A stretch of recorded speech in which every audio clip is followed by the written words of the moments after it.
हरे राम राम राम हरे हरे, हरे कृष्ण कृष्ण कृष्ण हरे हरे.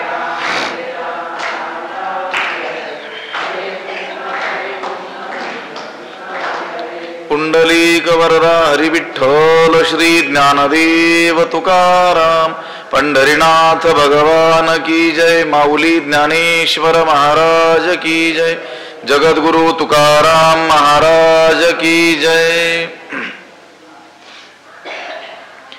यदि ह्यहं न वर्तेयं जातु कर्मण्यतन्द्रितः मम वर्तमानुवर्तन्ते मनुष्याः पार्थ सर्वशः. नमामि सद्गुरुं शान्तं सच्चिदानन्द विग्रहं पूर्ण ब्रह्म परानंद मीशमालंदी वल्लभम. नमो सद्गुरु तुकया ज्ञान दीपा, नमो सद्गुरु सच्चिदानंद रूपा, नमो सद्गुरु भक्त कल्याण मूर्ती, नमो सद्गुरु भास्करा पूर्ण कीर्ती. अखंड मंडलाकारं व्याप्तं येन चराचरं तत्पदं दर्शितं येन तस्मै श्री गुरवे नमः. जयांची केली स्मरण होय सकळ विद्यांचे अधिकरण, तेची बंधू श्री चरण श्री गुरूंचे ते नमस्कारोनी आता. यदि ह्यहं न वर्तेयं जातु कर्मण्यतन्द्रितः मम वर्तमानुवर्तन्ते मनुष्याः पार्थ सर्वशः. ग्रंथराज ज्ञानेश्वरीच्या 3ऱ्या अध्यायाचं चिंतन आपण करतो आहोत आणि या 3ऱ्या अध्यायातील 23व्या क्रमांकाचा हा श्लोक आहे. या श्लोकाचा अन्वय आणि अर्थ एकदा आपण पाहूयात. ही यदि अहम जातु अतन्द्रितः कर्माणि न वर्तेय पार्थ मनुष्याः सर्वशः मम वर्तम अनुवर्तन्ते. त्याचा अर्थ असा होतो की ही म्हणजे कारण, यदि जर, कारण जर, अहम म्हणजे मी, जर मी जातु कदाचित अतंद्रितः कर्माणि न वर्तेय, आळसाचा त्याग करून आळस टाकून कर्माच्या ठायी जर प्रवृत्त होणार नाही, मी आळसाचा त्याग करून जर कर्माच्या ठायी प्रवृत्त होणार नाही, कर्म तत्पर राहणार नाही, तर मग हे पार्थ, हे अर्जुना, मनुष्याः सर्वशः मम वर्तम अनुवर्तन्ते. हे अर्जुना, ही माणसं जी आहेत, हे सगळे जे लोक आहेत, ते सर्व प्रकारांनी सर्व प्रकारांनी मम वर्तम माझ्या मार्गाचेच काय करतील, अनुवर्तन्ते अनुकरण करू लागतील. हे लोक सुद्धा माझ्यासारखंच करतील. कसं? कर्माचा त्याग करतील, कर्म तत्पर राहणार नाहीत, कर्माच्या ठायी प्रवृत्त होणार नाहीत. कधी? जर मी आळसाचा त्याग करून आता जसा कर्म तत्पर दिसतो आहे तसा जर कदाचित राहिलो नाही तर. आता भगवंत स्वतःचं उदाहरण या ठिकाणी दिलेलं आहे. विषय चाललेला आहे, यद्यदाचरति श्रेष्ठस तत्तदेवे तरोजनाः स यत् प्रमाणं कुरुते लोकस्तदनुवर्तते. श्रेष्ठ पुरुष जे जे कर्म करतो तेच इतर सामान्य लोक करू लागतात, आणि श्रेष्ठ पुरुष ज्या कर्माला प्रमाणभूत मानतो सामान्य लोक देखील त्याला अनुसरूनच वागत असतात. भगवंतानं या ठिकाणी स्वतःच उदाहरण दिलं. न मे पार्थास्ति कर्तव्यम त्रिषु लोकेषु किंचन नानवाप्तम वाप्तव्यम वर्त एवच कर्मणी. हे अर्जुना, या त्रैलोक्यामध्ये मला असं कोणतंही कर्तव्य नाही, कारण मला कोणतेही असं न मिळालेलं फळ नाही की जे कर्म करून मला मिळवायचं आहे म्हणून. सगळं काही मला मिळालेलं आहे. असं नाही की काही मिळवायचं राहिलंय आणि कर्म केल्याने ते मला मिळणार आहे, असं काही नाही आहे. तरी देखील मी कर्मामध्ये काय आहे, वर्त एवच कर्मणी, मी कर्मामध्ये तत्पर आहे. अर्जुना, जर मी आता दिसतो तसा कर्म तत्पर राहिलो नाही,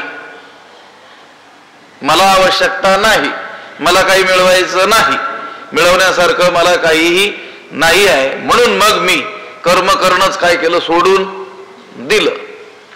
आता जसा मी सतत कर्म प्रवृत्त दिसतो आहे तसा जर राहिलो नाही, स्वतंत्रिता आळसाचा त्याग करून मी जर कर्म तत्पर आता दिसतो तसा जर राहिलो नाही, कदाचित तसा राहिलो नाही, तर सर्व लोक सर्व प्रकारांनी माझ्या मार्गाचंच काय करतील, अनुकरण करू लागतील.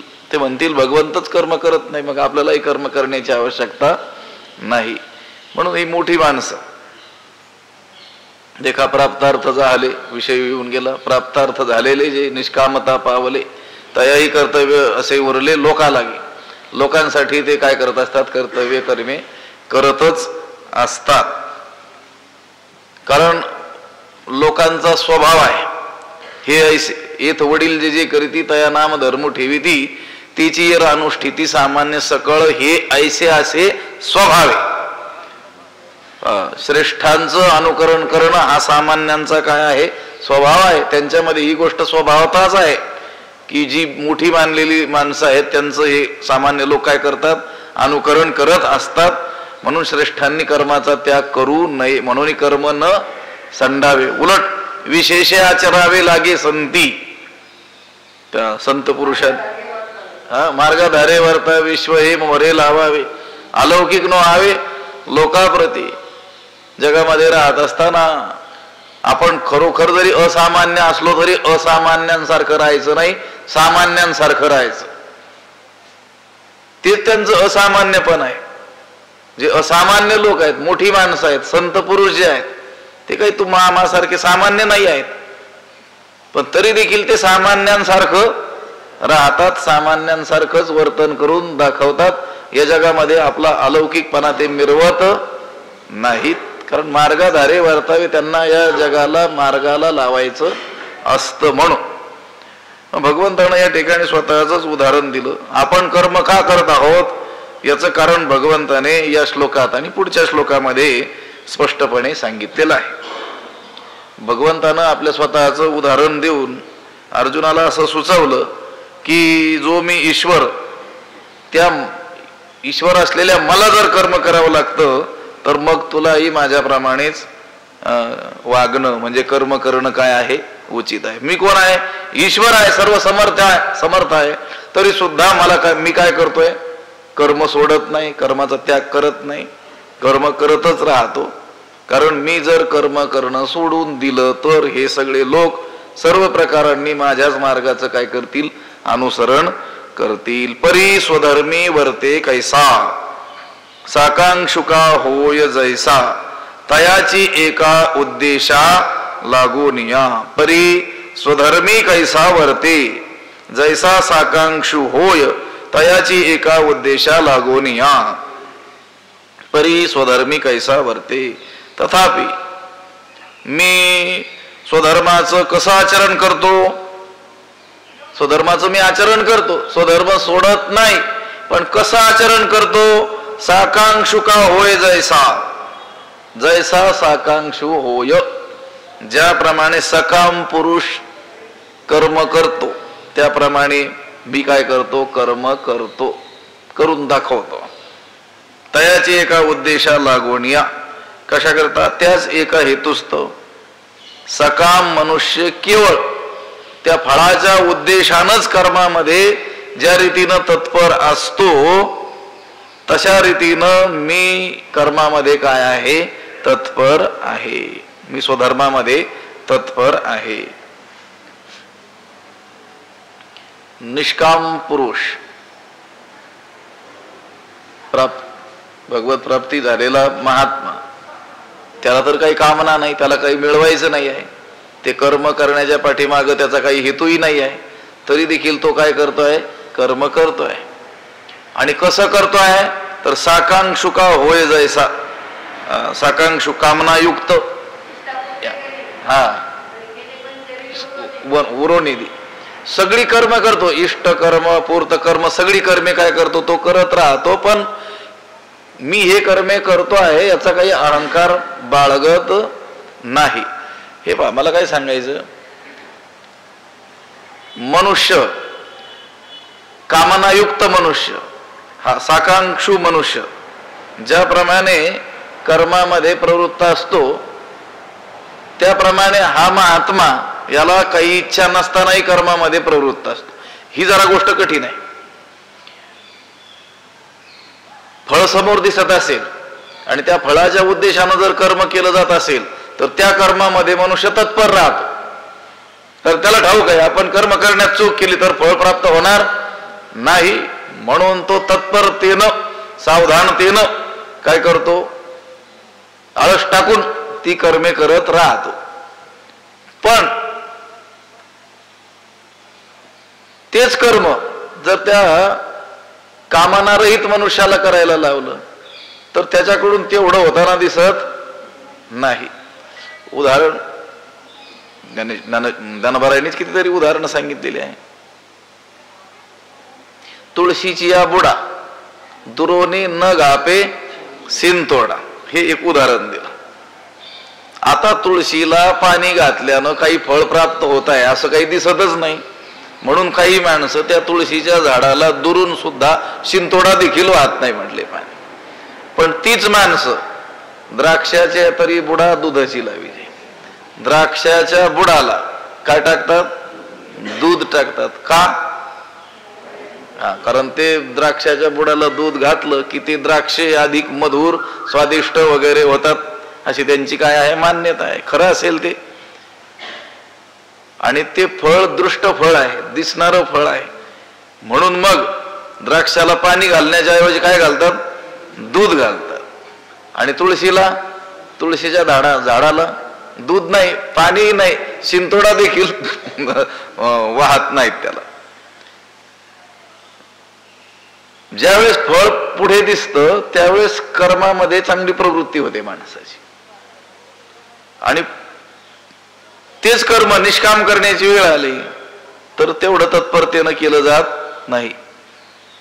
हे पहा, एकादशी सारखी व्रत जी आहेत ती व्रत जे लोक सकाम अनुष्ठान करतात किंवा सकाम व्रतांचं पालन करतात तेवढ्या निष्ठेनं केली जातात का? म्हणजे वारकरी लोक जर सोडले, निष्ठावान वारकरी लोक जर सोडले, तर एकादशी करणारे सर्वसाधारण लोक ते एकादशीचं व्रत तितक्या निष्ठेनं करतात का जितक्या निष्ठेनं सकाम लोक काहीतरी फळाच्या अपेक्षेनं काय करत असतात, व्रत करत असतात, व्रत वैकल्य करत असतात. नाही करताना दिसत. हे जे काही देवाकडून अपेक्षा असेल, काही फळाच्या इच्छेनं जर ते व्रत केलं जात असेल तर लोक पाण्याचा थेंब सुद्धा जिभेवर जाऊ देत नाहीत. अत्यंत कठोरतेनं ते काय करतात, व्रताचं पालन करतात. पण तेच जर त्यांना एकादशी धरायची सांगितली तर तेवढ्या कठोरतेनं किंवा शास्त्रामध्ये ज्या पद्धतीनं व्रत करायचं सांगितलेलं आहे निष्काम आणि कठोरतेनं, हे काही घडताना दिसत नाही. भगवंत काय म्हणतात, मला आवश्यकता नाही तरी देखील मी कर्म करतो, पण कर्म करत असताना उगीच आता बळे बळे करतो असं नाही. तो असंही दाखवत देखील नाही की मला आता कर्म करण्याची आवश्यकता नाही तरी देखील मी करतो आहे. व्यवहारात मात्र आपल्याला असं आढळून येईल, ज्यांना एखादं कार्य करण्याची आवश्यकता नसताना सुद्धा ते जर करताना दिसत असतील तर त्यांचं हे दाखवण्याकडे कल असतो की मला गरज नाही तरी देखील मी करतो आहे.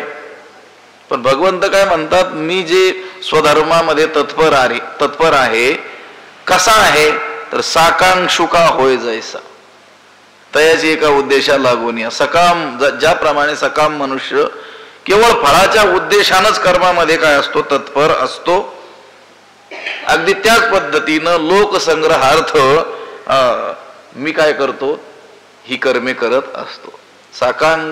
साकांक्ष पुरुष ज्याप्रमाणे ती कर्मे बिनचूक करतो, अगदी त्याच पद्धतीनं मला कोणतीही कामना नसतानाही केवळ लोकसंग्रहार्थ मी काय करतो आहे, ती कर्मे करतो आहे. आता भगवान श्रीकृष्णांच्या चरित्राचा जर विचार केला तर आपल्याला असे अनेक प्रसंग आढळतील की त्यांनी या सकाम पुरुषाप्रमाणे बिनचूक ती कर्मे केलेली आढळतात. भगवंताची जी स्त्री जांबवंती, तिनं आपल्याला पुत्र व्हावा एवढ्याकरिता काय केलं होतं, भगवान शंकरांना रोज 1000 कमळे वाहण्याचं काय केलं होतं, व्रत घेतलेलं होतं. एक दिवस एक कमळ कमी पडलं तेव्हा भगवंताने त्या कमळाच्या ऐवजी काय केलं होतं, आपलं एक नेत्र कमळ, एक डोळाच काढून भगवान शंकराला व्हायला होता. त्या शिवमहिम्न स्तोत्र म्हणून प्रसिद्ध स्तोत्र आहे, त्या स्तोत्रामध्ये याचा काय आहे उल्लेख आहे. हरिस्ते साहस्रम कमलबलिमादाय पदयोर यदे कोणे तस्मिन निजमुदहरन नेत्र कमलम. ज्याप्रमाणे सकाम मनुष्य फळाच्या उद्देशानच कर्म करतो, एकदम तत्पर त्या कर्मात राहतो, कारण त्याला ते फळाची प्राप्ती हवी आहे, म्हणजे फळ हवं आहे, फळावर दृष्टी ठेवून तो ते कर्म करतो, इतक्या तत्परतेनं कर्म करतो. अगदी त्याच पद्धतीनं मी या स्वधर्मामध्ये काय आहे प्रवृत्त आहे. परी स्वधर्मी वर्ते कैसा साकांक्षुका होय जैसा, तयाची एका उद्देशा लागून या. आणि हे का करतो बरं, जे भूतजात सकळ असे आम्हाधीनची केवळ तरी न व्हावे बरळ मनोनिया. जे सकळ भूतजात केवळ आम्हाची अधीन असे तरी बरळ न व्हावे मनोनिया. कोणत्याही फळाची कामना नसतानाही फळाची कामना धरून जो कर्म करतो त्या मनुष्याप्रमाणे मी कर्मात तत्पर आहे. त्याचं कारण हे आहे की ही सगळी जी लोक आहेत, सर्व सकळ भूतजात हे सर्व प्राणी मात्र केवळ आम्हाची अधीन असे, केवळ आमच्यावरच अवलंबून आहेत.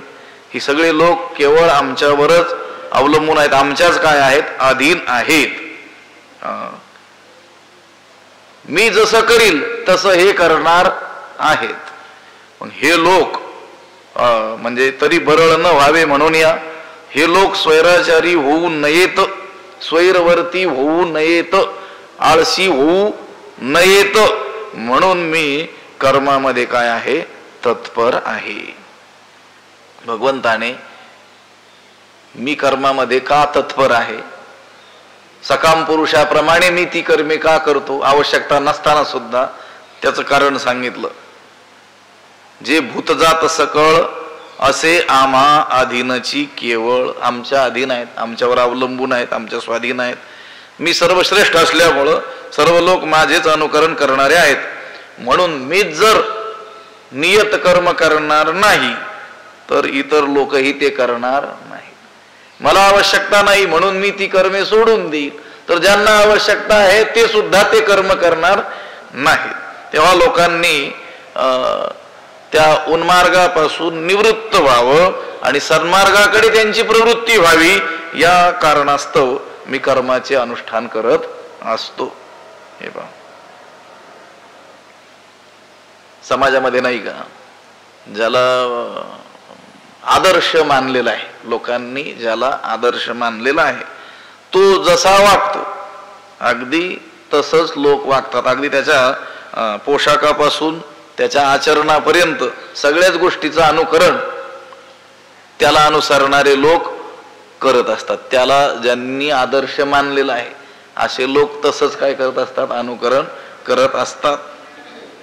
म्हणून हे जे सर्व प्राणी मात्र आहेत हे स्वैराचारी होऊ नयेत, बरळ तरी न व्हावे बरळ म्हणून. बरळ वागणं म्हणजे शास्त्राविरुद्ध वागणं, यांचं वागणं शास्त्रविरोधी होऊ नये, स्वैराचारी हे वागू नयेत. कारण जरी यांनी माझ्याकडे बघून मी जर कर्माचा त्याग केला त्याप्रमाणे यांनी विहित कर्माचा त्याग केला तरी देखील निषिद्ध कर्म यांच्याकडून घडणार आहेच आहे. संपूर्णतः कर्मत्याग तर कोणालाही शक्य नाही आहे. हे केवळ माझं अनुकरण करतील, विहिताचा काय करतील त्याग करतील, पण निषिद्धाचं आचरण यांच्याकडून घडेल ते घडू नये म्हणून. त्यांची गती कशी होईल, ते वेळी नियमाचे वस्त्र नाठवे पुढिले अधोगतीची लाज नेनवे आणि करिता ती जे न करावे वेदू म्हणे. जे करू नये ते हे करतील, त्यांनी तसं करू नये म्हणून मला कर्म करण्याची आवश्यकता नसताना सुद्धा अगदी सकाम मनुष्य ज्या निष्ठेनं तत्परतेनं त्या फळाच्या उद्देशाला धरून काय करतो, कर्म करतो, तसं मी कर्म करत राहतो. जे भूत जात सकळ असे आम्हाधीनची केवळ तरी न भावे बरळ म्हणून या. अजून एक कारण सांगितलं, उत्सी देयुरिमे लोका न कुर्यां कर्म चेदहम संकरस्य च कर्तास्यामुपहन्यामिमा प्रजाः. अहम कर्म न कुर्याम चेत इमे लोकाः उत्सीदेयुः च संकरस्य कर्तास्याम इमाः प्रजाः उपहन्याम. भगवंत म्हणतात, मला आवश्यकता नसतानाही मी कर्म का करतो, हे आणखी एक कारण भगवंताने दिलेलं आहे. अहम कर्म न कुर्याम चेत, मी जर कर्म करणार नाही, मी जर कर्म करणार नाही तर इमे लोकाः उत्सीदेयुः, तर हे सर्व काय होतील, लोक नष्ट होतील, हे सर्व लोक नाश पावतील. आणि मग आणि संकरस्य कर्तास्याम, आणि मग मी वर्ण संकराचा काय होईल, कर्ता होईल. संकराचा कर्ता कोण होईल, मी होईल. तो दोष कोणाकडे येईल, माझ्याकडे येईल. इमाः प्रजाः उपहन्याम, आणि या प्रजेच्या नाशालाही कारण कोण ठरेल, मी ठरेल. मोठ्या व्यक्तीवरती एवढी जबाबदारी असते की त्याला आवश्यकता नसल्यामुळं जर कर्माचा काय केला, त्याग केला, त्याने खरं तर आता आवश्यकता नसली तरी कर्म करणं काय आहे, आवश्यक आहे, तरी विशेषे आचरावे लागे संती. संतांनी तर आणखी विशेष रीतीनं काय केलं पाहिजे, त्याचं आचरण करून दाखवलं पाहिजे. जर त्या श्रेष्ठ पुरुषाकडून कर्मत्याग घडेल तर एवढा मोठा नाश होऊ शकतो. भगवंत म्हणतात, जर मी कर्म करणार नाही तर हे लोक नष्ट होतील, नाश पावतील. त्या संकराचा कर्ता कोण होईल, मी होईल. यांच्याकडून जे वर्णसंकर घडेल त्याचा कर्ता जणू काही मीच होईल, आणि या प्रजेच्या नाशालाही मीच कारण ठरेल. आम्ही पूर्ण काम होऊनी जरी आत्मस्थिती राहुनी तरी प्रजा हे कैसेनी निस्तरेल. आम्ही पूर्ण काम होऊनी जरी आत्मस्थिती राहुनी तरी हे प्रजा कैसेनी निस्तरेल. आम्ही पूर्ण काम होऊनी, आम्ही पूर्ण तृप्त होऊन, आम्ही निष्काम होऊन जरी आत्मस्थिती राहुनी, जर केवळ आपल्या स्वरूप स्थितीतच आत्मस्थितीतच राहिलो, स्वस्थ बसलो, आता आम्हाला भगवत प्राप्ती झालेली आहे, आत्मप्राप्ती झालेली आहे, आता त्या आत्मानंदामध्येच आम्ही काय राहावं, नेहमी निमग्न राहावं, असं जर आम्ही केलं तर मग तरी प्रजा हे कैसेनी निस्तरेल. तरी हे प्रजा कैसेनी निस्तरेल, तर हे लोक या भवसागरातून कसे तरुण जातील. यांना दुसरा मार्ग काय, या भवसागरातून तरुण जाण्यासाठी यांच्या पुढे मार्ग काय, कशी साधना केली पाहिजे की जेणेकरून आपण या भवसागरातून तरुण जाऊ, हे यांना कसं ठाऊक होईल. कर्म कशा रीतीनं केली जातात हे यांना कसं ठाऊक होईल. भगवत प्राप्तीची साधना कशी केली जावी हे यांना कसं ठाऊक होईल. कधी, जर आम्ही पूर्ण काम होऊनी जरी आत्मस्थिती राहुनी, आम्ही आता पूर्ण काम झालो, तृप्त झालो, काम नाही झालो पाही, रिकामा या स्थितीला आम्ही पोहोचलो, आणि मग काय झालो, स्वस्थ बसलो, पडून राहीन तय ठय असं राहिलो, आणि कर्म केली नाहीत, तर मग तरी प्रजा हे कैसेनी निस्तरेल. आम्ही पूर्ण काम होऊनी जरी आत्मस्थिती राहुनी, आत्मस्थिती स्वरूप स्थिती. भगवंत म्हणतात, मी जर आत्मानंदातच निमग्न होऊन राहिलो आणि कर्म प्रवृत्त झालो नाही तर मग मला अनुसरणारे जे लोक आहेत ते देखील कर्म करणार नाहीत, आणि तसं होणं काही इष्ट नाही, योग्य नाही. कारण वर्णाश्रम धर्मविहित जे कर्म आहे हेच जगाच्या आणि लोकाच्या स्थितीला काय आहे, कारण आहे. लोकस्थिती जी आहे ना ती या वर्णाश्रम विहित कर्मावर धर्मावरच काय झालेली आहे, टिकलेली आहे. सृष्टीचक्र सांगितलं, त्याच्यात त्या स्वधर्मरूप चक्र सांगितलं, त्याच्यामध्ये आपली स्थिती काय, आपण ते कर्म करत राहणं, तेच या चक्राला गती देणं आहे. तरच आपण त्याच्यामध्ये काय होऊ शकतो, सहभागी होऊ शकतो, हे चक्र पुढे चालू शकतं.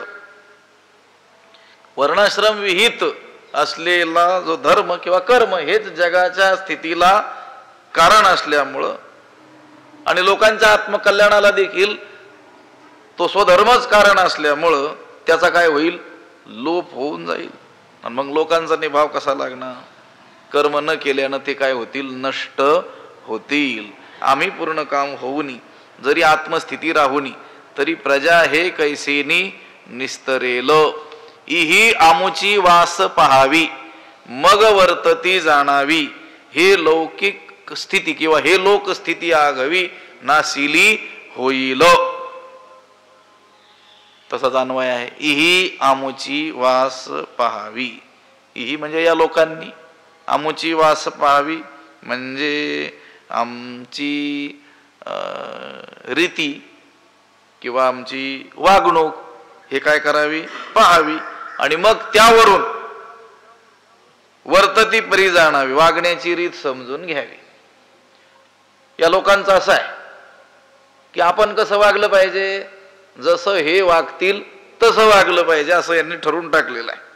ही लोकांमध्ये रूढ झालेली काय आहे, राहटी आहे. ही लौकिक स्थिती आहे. लोकांमध्ये ही राहटी काय झाली, रूढ झालेली आहे. आणि मग जर आम्हीच कर्म टाकून दिलं तर काय होईल, आगवी नाशिली होईल, सर्वच काय होईल, बिघडून जाईल. ही सामाजिक जी सुव्यवस्था आहे ती पूर्णपणाने बिघडून जाईल. या लोकांनी आमचा माग काढावा, आमच्या मार्गाचं अनुसरण करावं आणि आपली परंपरागत जी कर्म आहेत ती समजून घ्यावीत, अशी ही एक काय आहे, राहटी आहे. मग आम्ही जर सुव्यवस्थित ही जी आचार पद्धती आहे ती जर सोडली तर लोकांची वैयक्तिक आणि सामाजिक जी व्यवस्था आहे ती पूर्णपणाने काय होईल, बिघडून जाईल. ही आमुची वास पहावी. वास म्हणजे वाट, वर्तन, क्रम, कसं वागावं ही जी रीत आहे, वर्तनाचा जो प्रकार आहे तो त्यांनी पाहावा आणि त्यावरून मग आपली सदाचरणाची पद्धती जाणून घ्यावी. असं काय आहे, या जगामध्ये एक रूढी पडलेली आहे.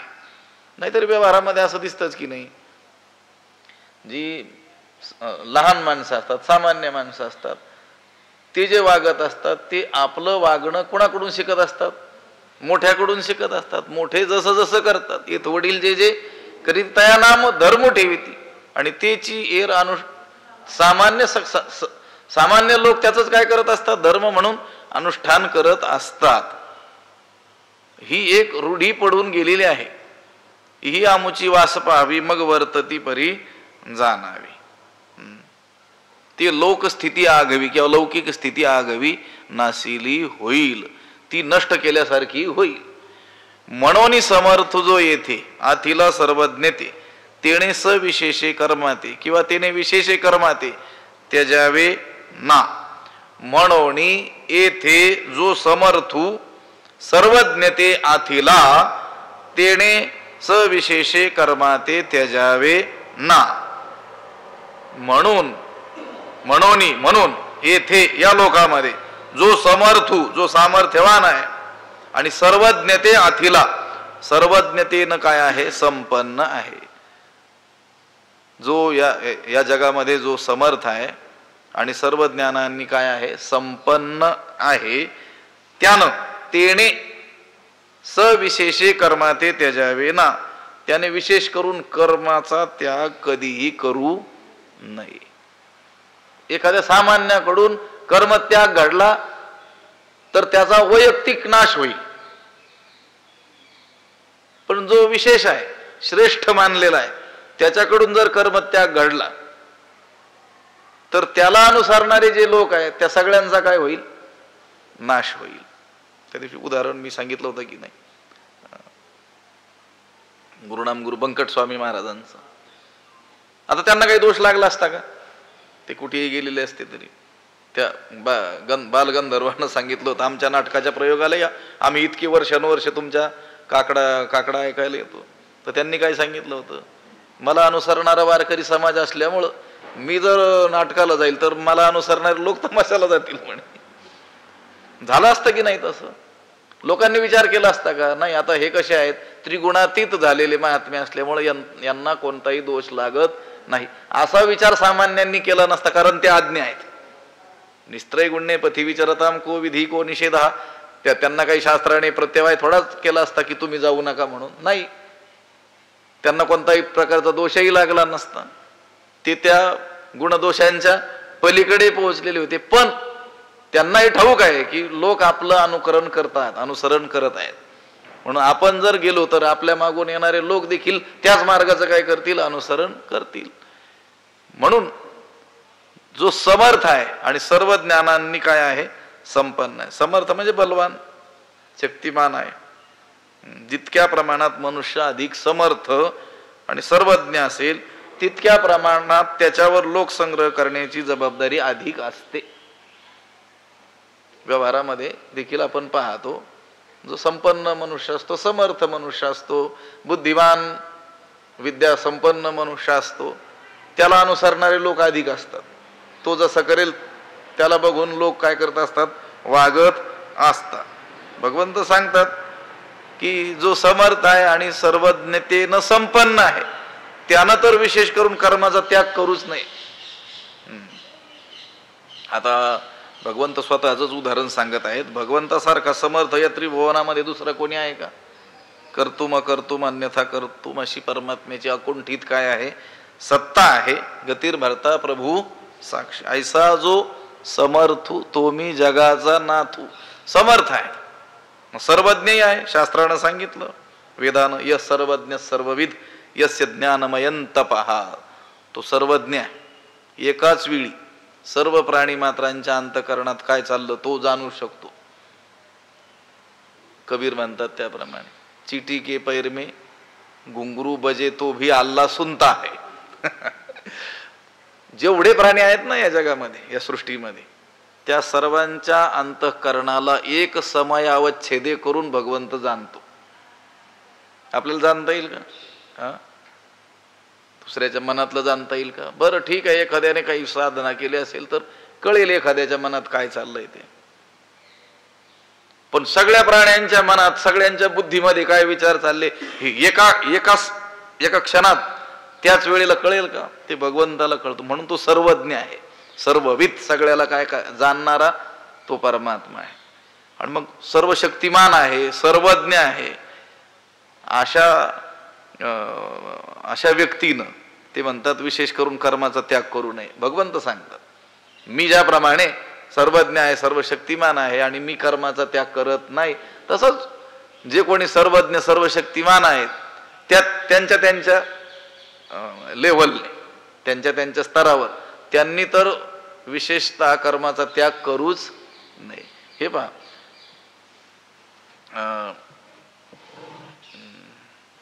प्रत्येक जण दुसऱ्याच्या सापेक्षतेनं काय असतो, श्रेष्ठच असतो. कुणाला अनुसरणारे हजारो लोक असतील तर कुणाला अनुसरणारे 4-2 लोक तरी असतातच ना. आता एखादा मनुष्य आहे त्याच्याकडे बघून सगळं जग वागत असेल, तर एखादा मनुष्य आहे त्याच्याकडे बघून एखादा तालुका जिल्हा तरी वागत असेल. कुणी एखादा असेल त्याच्याकडे बघून कमीत कमी त्याच्या कुटुंबातील लोक तरी वागत असतील ना. प्रत्येक जण दुसऱ्याच्या तुलनेनं काय आहे, श्रेष्ठच आहे. म्हणून प्रत्येकावर काय आहे, जबाबदारी आहे का आपलं अनुकरण कोणीतरी करत आहे, म्हणून आपण जबाबदारीनं वागलं पाहिजे. आता भगवंत तर या जगात सर्व समर्थ तो आहे. म्हणून तो म्हणतो, मनोनी समर्थ जो येते आथिला सर्वज्ञते तेने विशेषे कर्माते की सविशेषे कर्माते त्याजावे ना. त्याने विशेष करून कर्माचा त्याग करू नये. मग काय करावं? ते म्हटले कर्म करावेत. कसे करावेत? अगदी अज्ञानी माणसं कर्माच्या ठिकाणी आसक्त राहून ज्याप्रमाणे कर्म करतात की नाही, फलासक्तीनं, ज्याला काहीतरी फळ मिळवायचं आहे आणि त्या फळाच्या उद्देशानं एखादा अज्ञ पुरुष ज्याप्रमाणे कर्मात लिप्त असतो त्याप्रमाणे या ज्ञानी पुरुषानं याला काही आवश्यकता नसताना सुद्धा, कोणत्या फळाची आवश्यकता नसतानाही अगदी त्या आज्ञ पुरुषाप्रमाणे काय करावीत? कर्मे करावीत. सक्ताः कर्मण्य विद्वांसो यथा कुर्वन्ति भारत कुर्याद विद्वांस तथा सक्तश्चिकीर्षुर लोकसंग्रहम. भारत यथा कर्मणि सक्ताः अविद्वांसः कुर्वन्ति तथा लोकसंग्रहम चिकीर्षुः विद्वान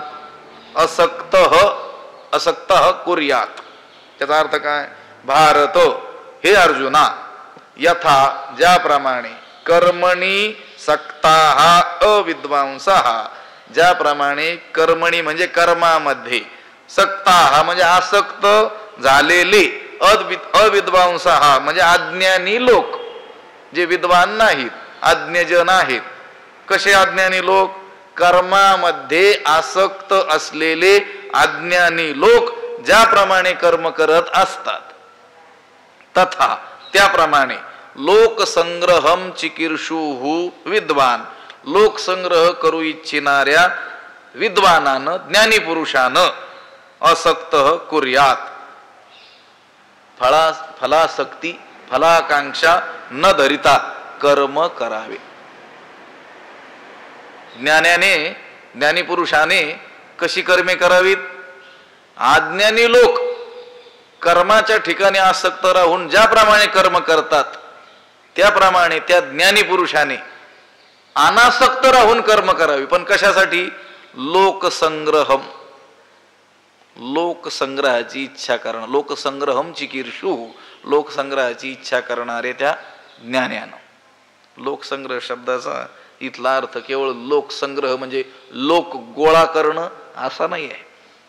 अनेकांनी या लोकसंग्रह शब्दाचा अर्थ काय घेतात? लोकसंग्रह म्हणजे लोक गोळा करणं. आम्ही बोलत असतो आमच्या भाषेमध्ये, लोक जोडणं यापेक्षा लोक घडणं महत्वाचं आहे. लक्षात आलं का? काही सांगतात आम्ही इतके लोक जोडले. कशाला जोडले? काय महत्वाचं आहे? हे लोकसंग्रह शब्दाचा अर्थ तो आहे लोक घडवणं, लोक जोडणं नाही. हा जोडले असतील अडचण नाही, पण कशासाठी? घडवण्यासाठी जर जोडले असतील तर अडचण नाही आहे. मग लाखो लोक जोडले तरी काही अडचण नाही आहे. पण केवळ लोक जोडले त्याला काही महत्व नाही. खऱ्या अध्यात्माच्या दृष्टीनं सांगतो. इतकी गर्दी इतके लोक आले, कशाला आले? तेवढे तर त्या शहरातही जातात फिरायला लोक. आता इथं तुम्ही किती लोक आले? एवढे 5-50 काय लोक असतात, 100 50-60 लोक असतात. हे महत्वाचं कशापेक्षा? त्या 10,000 लोकांपेक्षा. गर्दीपेक्षा दर्दी महत्वाची. आपल्या भाषेतील शब्द. लोकसंग्रह शब्दाचा आपल्याला अर्थ कळून घ्यायचा आहे ना मूळ, तर आपल्या भाषेत आपण समजून घेऊया. संत काय करतात? लोकसंग्रह करतात. लोकसंग्रह करतात म्हणजे काय? लोक गोळा करतात का फक्त? नाही, लोक घडवतात. लक्षात आलं? लोकांना ज्ञानी बनवतात. जे जे आपणाशी ठावे ते ते इतरांशी शिकवावे. शहाणे करुणी सोडावे सकळ जन, याला म्हणतात लोकसंग्रह. भगवान भाष्यकारांनी तर मोठ्या मोठ्या काय केल्या, त्याच्या व्याख्या केलेल्या आहेत. आपल्याला आपल्या भाषेत आता म्हणून आम्ही म्हणत असतो कधी कधी चिंतन, आता हेच चिंतन विद्यार्थ्यांसमोर असतं तर वेगळ्या रीतीनं त्याचं चिंतन करता आलं असतं. आपली थोडी गरिबी हटाव योजना राबवायची थोडं बहुत बघून. दुसरं आवर्तन ज्या वेळेस होईल ज्ञानेश्वरीचे हे पूर्ण झाल्यानंतर मग बघूया. लोकसंग्रह, ज्या ज्ञानी पुरुषाला लोकसंग्रहाची इच्छा आहे त्याला आवश्यकता नसताना सुद्धा कर्म करावं. आणि कसं करावं? ज्याप्रमाणे अज्ञानी लोक कर्माच्या ठिकाणी आसक्त राहून कर्म करतात अगदी त्याच पद्धतीनं अनासक्त राहून कर्म करावं. अज्ञानी माणूस कर्माच्या ठिकाणी आसक्त राहून कर्म करतो, कारण त्याला काय आहे? फलासक्ती त्याच्या अंतःकरणात आहे. मी करतो हा काय आहे? हा अभिमान देखील आहे. कोणाच्या अंतःकरणात? अज्ञानाच्या. कर्म कसं करावं हे त्याच्याकडून शिकावं. फक्त गोष्ट एक आहे की फलासक्ती ठेवू नये आणि कर्माचा अहंकार बाळगू नये. नाही तर कर्म त्याच्यासारखीच केली पाहिजे. हे पहा, संत लोक अगदी कधी कधी श्रेष्ठ स्थितीला दर्शविताना उदाहरण म्हणून अशा व्यवहारातल्या गोष्टी देतात. अनाकलनीय असतं आपल्याला कधी कधी ते. हे पहा, त्यांना विचारलं तुम्हाला देव आवडतो? हो. किती आवडतो? खूप आवडतो. उदाहरण सांगा. त्यांनी सांगितलं सर्व भावे लोभ्या आवडे हे धन आम्हा नारायण तैशा परी. देव किती आवडतो आम्हाला? जेवढा लोभी पुरुषाला धन आवडतं तेवढा देव आम्हाला आवडतो. देव आवडावा, किती आवडावा? त्या लोभी पुरुषाला जेवढं धन आवडतं तेवढा आवडावा. म्हणजे जी आवड आहे ना ती कोणाकडून शिकावी? त्या लोभी पुरुषाकडून शिकावी. फक्त त्या आवडीचा विषय धन आहे त्याच्या, आपल्या आवडीचा विषय काय असला पाहिजे? देव असला पाहिजे. किती आवडतं त्याला धन? द्रव्य जीवा होणे आवडे या जना, तुकोबारायांनी सांगितलं. द्रव्य म्हणजे धन किती आवडतं? जीवा होणी, जीवापेक्षा जास्त आवडतं. तितकी आवड आपल्याला देवाविषयी आवड असली पाहिजे. संत म्हणतात आम्हाला देखील देव आवडतो. बहु आवडसी जीवापासून. हे पहा, कोणाकडूनही काही आपल्याला शिकता येण्यासारखं आहे. फक्त आपली दृष्टी उघडी असली पाहिजे. डोळे उघडे ठेवून आपण जगाकडे पाहिलं की कोणाकडूनही काही शिकता येतं. सावधानता ही कोणाकडून शिकायची? चोराकडून शिकण्याची गोष्ट आहे. म्हटले चोराकडून काय शिकता येतं? चोराकडून सुद्धा शिकता येतं. किती सावधानतेनं तो चोरी करतो तितकी सावधानता आपण साधना मार्गामध्ये आपल्या असली पाहिजे. किती हळूवारपणे गुप्त रीतीनं काय करतो तो? चोरी करतो. तसंच पुण्यकर्म देखील आपण तसे केले पाहिजे. पुण्य उघड केले नाही पाहिजे. हे कोणाकडून शिकायचं? चोराकडून शिकायचं. आता इथं भगवंत सांगतात ज्ञानी पुरुषानं कर्म करावेत. कसे करावेत? अज्ञानी करतो तसे करावेत. अज्ञानी पुरुष कर्माच्या ठिकाणी आसक्त होऊन ज्या पद्धतीनं कर्म करतो त्याच रीतीनं ज्ञानी पुरुषाने अनासक्त होऊन कर्म करावेत. कोणत्या ज्ञानी पुरुषाने? लोकसंग्रहम चिकीर्षु, लोकसंग्रहाची ज्याला इच्छा आहे, ज्याला इच्छा आहे की या जगातील लोक शिकावेत, या लोकांचा उद्धार व्हावा, यांना भगवत प्राप्ती व्हावी, यांना स्वरूपाचं ज्ञान व्हावं, यांच्याकडून भक्ती घडावी, यांच्याकडून उचित कर्मे घडावीत, यांचे मल आवरण विक्षेप दोष निवृत्त व्हावेत, अशी कळकळ ज्या ज्ञानी पुरुषाच्या अंतकरणात आहे त्याला स्वतःला आवश्यकता नसली तरी देखील काय करावेत? कर्म करावेत. आणि ते अनासक्त राहून करावेत. आणि कोणासारखे करावेत? त्या अज्ञानी पुरुषाप्रमाणे. जसं कर्मामध्ये आसक्ती ठेवणारा तो अज्ञानी पुरुष कर्मे करतो त्या पद्धतीने त्याने कर्म करावेत. आणि तुम्ही पहा जेवढे संत पुरुष आहेत ते परमपदाला पोहोचलेले आहेत. त्यांना खरंच कर्म करण्याची आवश्यकता उरलेली नाही तरी देखील ते कर्म करताना दिसतात. आपल्या वारकरी संप्रदायात जेवढे संत होऊन गेले, सगळ्या जाती उपजातींमध्ये संत पुरुष झालेले आपल्याला दिसून येतात.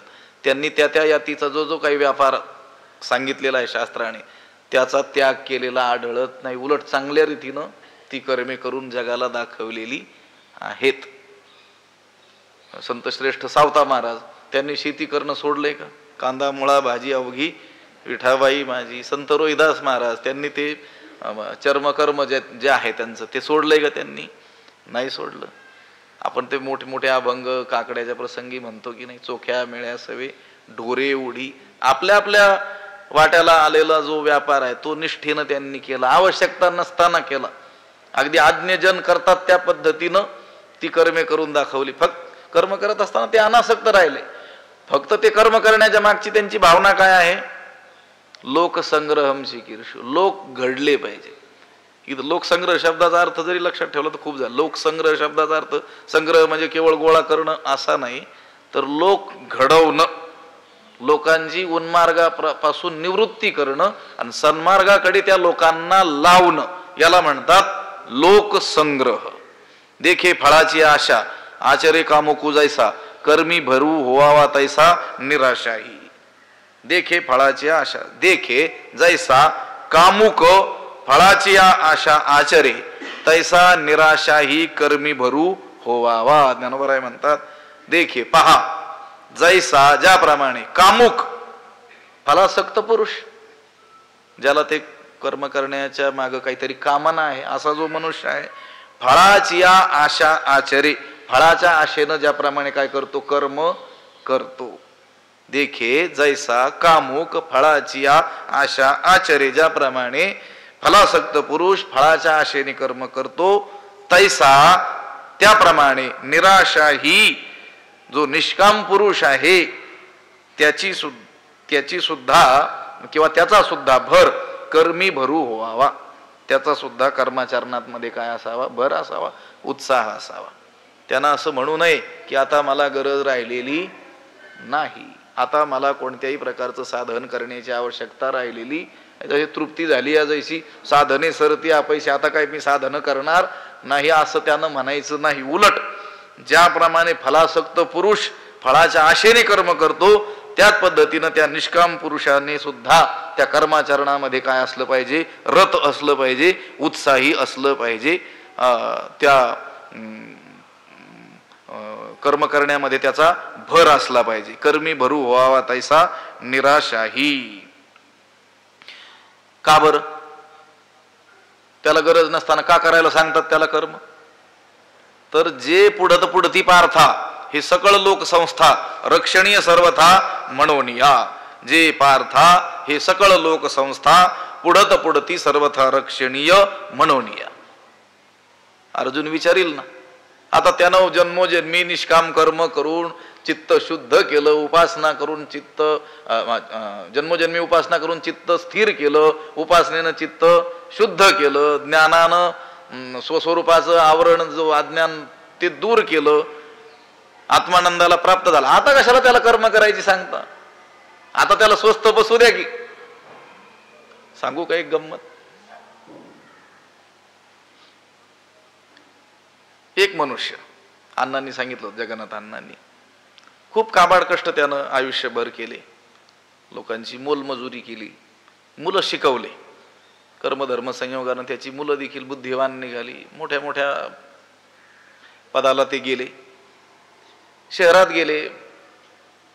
आई वडील गावीच असायचे, सुट्टीला कधी आले तर ते वडील शेतातच गेलेले दिसायचे आणि काम सतत करताना दिसायचे. त्यांनी सांगितलं, अण्णा म्हणे, आता तुम्ही आयुष्यभर कष्ट केलेले आहेत, आता काय केलं पाहिजे? आता बसून खाल्लं पाहिजे. आपल्याकडे शब्द आहे ना, आपला फार आवडता शब्द आहे, बसून खाणं. बसून खाल्लं पाहिजे. ते म्हटले, नाही रे बाबा, बसून खाणं कसं चालेल? ती गंमत आहे, अण्णांनी विनोद म्हणून सांगितलं होतं. ते म्हटले, बसून त्यालाच खाता येतं जो खाऊन बसलेला आहे. त्यातला विनोदाचा भाग सोडून द्या, पण आता त्या पुरुषाला आवश्यकता नसताना सुद्धा तो काय करतोय? कर्म करतोय. त्या काळात त्याला त्याची दारिद्र्य अवस्था होती, मुलं लहान होते, जबाबदाऱ्या होत्या, त्यामुळे तो काम करतच होता. पण आता त्याला खरंच कर्म करण्याची आवश्यकता नाही आहे, काम करण्याची आवश्यकता, तरी देखील तो करताना दिसतो. अशी उदाहरणं आपल्याला दिसतात की नाही जगामध्ये?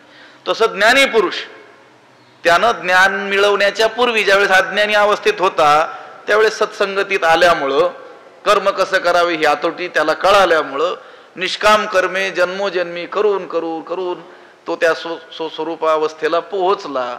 आता त्याला कर्म करण्याची आवश्यकता राहिलेली नाही, तरी देखील भगवंत म्हणतात नाही, त्याने केलंच पाहिजे. अगदी अज्ञानी पुरुष फळाच्या इच्छेनं ज्याप्रमाणे कर्म करतो त्याप्रमाणे त्या निष्काम पुरुषानं सुद्धा काय केले पाहिजे? कर्म केलेच पाहिजे. कशासाठी? त्याचं कारण सांगितलं, जे पुढती पार्था हे सकळ लोक संस्था रक्षणीय सर्वथा म्हणून या. हे पार्था कारण अर्जुन, जे पार्था कारण अर्जुना, हे सकळ लोक संस्था ही सर्व लोकांची वागण्याची जी रहा आहे,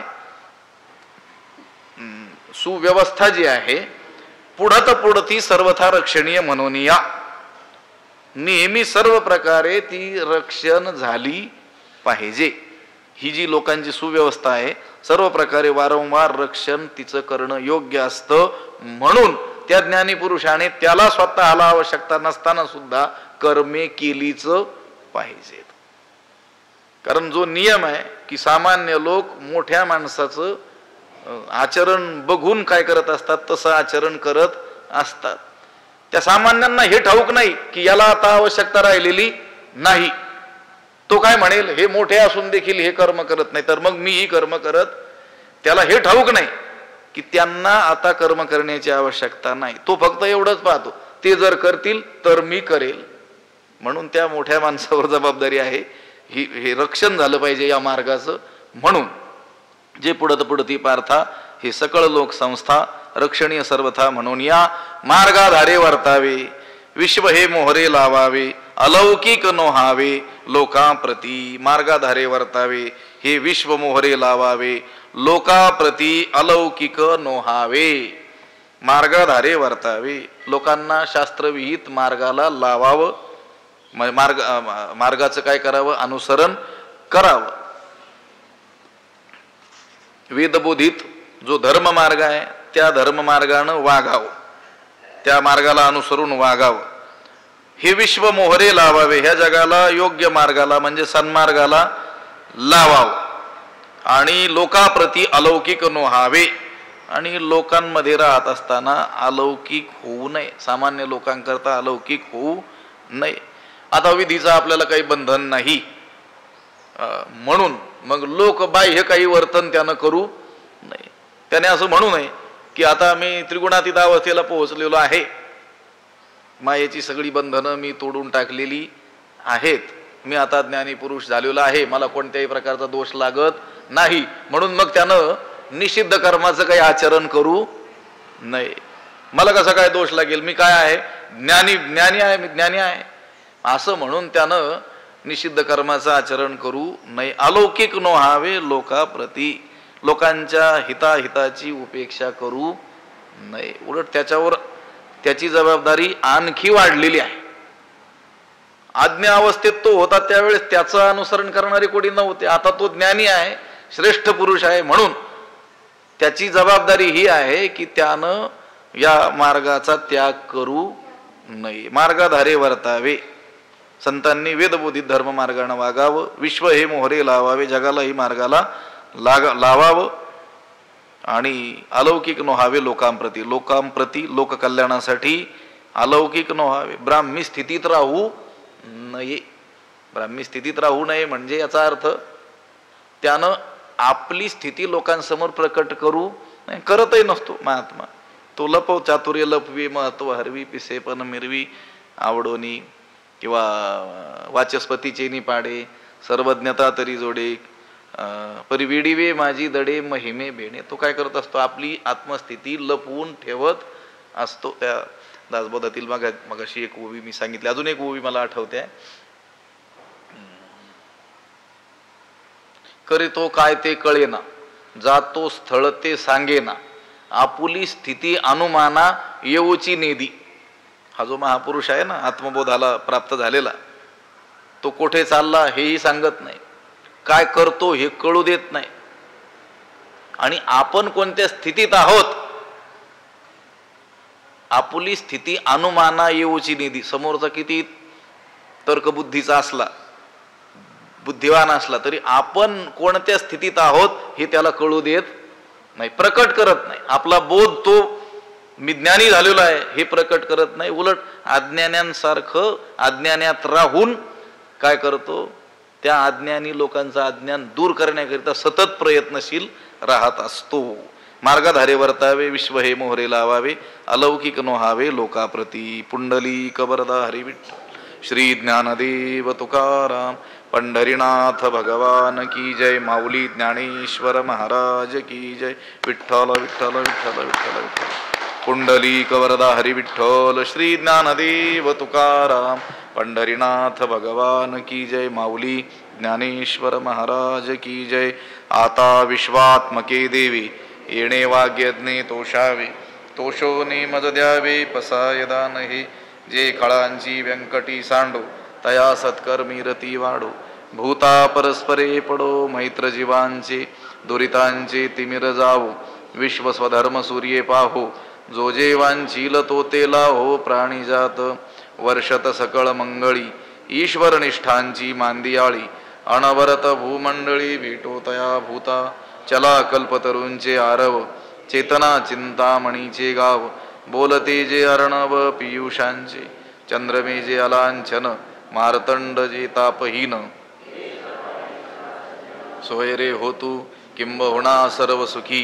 पूर्ण होवणी तिही लोकी भजिजो आदि पुरुखी अखंडित आणि ग्रंथोपजीविये विशेषी लोकी इये दृष्टादृष्ट विजय हो आवेजी एथ म्हणे श्री विश्वेश्वरावो हा होईल दान पसावो येणे वरे ज्ञान देवो सुखिया झाला येणे वरे ज्ञान देवो सुखिया झाला येणे वरे ज्ञान देवो सुखिया झाला पुंडली कमरदा हरी विठ्ठल श्री ज्ञानदेव तुकारा पंढरीनाथ भगवान की जय माऊली ज्ञानेश्वर महाराज जगद्गुरु तुकाराम महाराज शांती ब्रह्म एकनाथ महाराज की जय सद्गुरु बंशी महाराज सद्गुरु जोग महाराज की जय।